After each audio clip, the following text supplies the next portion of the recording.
Welcome to Blizzard Fire. We hope this video helps fire up your solution. You start by confirming prerequisites, Node, JS, and NPM, and pick a VR library that fits your needs. Once done, create the project folder and run NPM init to scaffold package. JSON, then install A-Frame or 3, JS, and a simple dev server. Make sure to set up a reproducible folder layout, index. HTML src/assets/. This early momentum matters because it gets you into coding immediately, no lengthy setup detours, and lets you iterate on scenes quickly. You now construct the interactive core.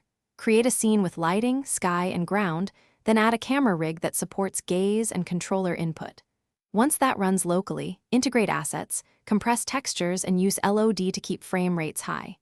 Make sure to wire up input handlers for teleport and grab actions, and test on desktop first, then on a headset.